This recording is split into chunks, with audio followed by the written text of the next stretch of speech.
Vos Excellences, chers invités, chers collègues finalistes, bien, je dois vous dire que proposer à un chef de pupitre ou un rédacteur en chef une histoire sur l'évasion fiscale, habituellement, ça ne soulève pas un grand enthousiasme. On nous dit c'est compliqué, c'est des papiers, ça va être difficile à illustrer en télévision et tout ça.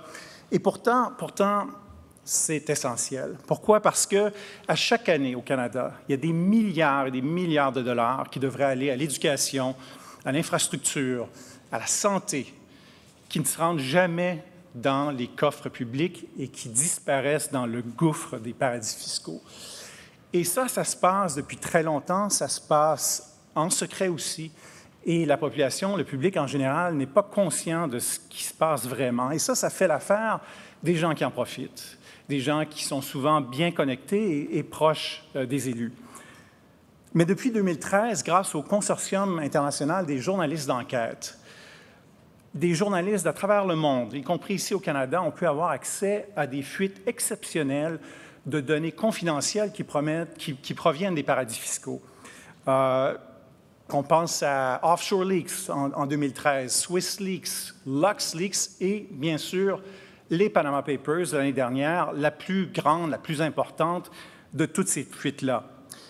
Ces fuites ont permis de jeter la lumière donc sur un univers où certains des mieux nantis de la planète ont caché leur fortune derrière des sociétés écrans et aussi des grandes entreprises qui ont eu recours à des manœuvres fiscales complexes pour éviter l'impôt.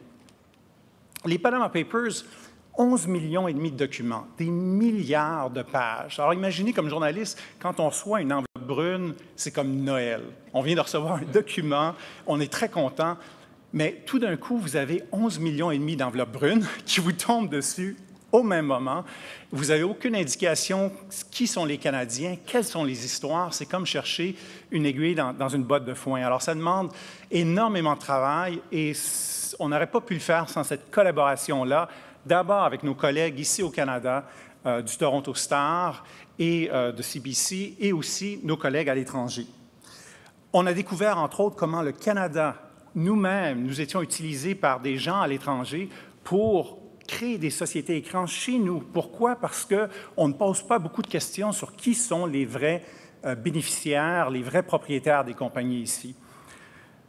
Nos reportages sur les paradis fiscaux ont suscité de vives réactions auprès de notre auditoire. Ça a provoqué l'indignation des citoyens et ça a incité les politiciens et les autorités à agir.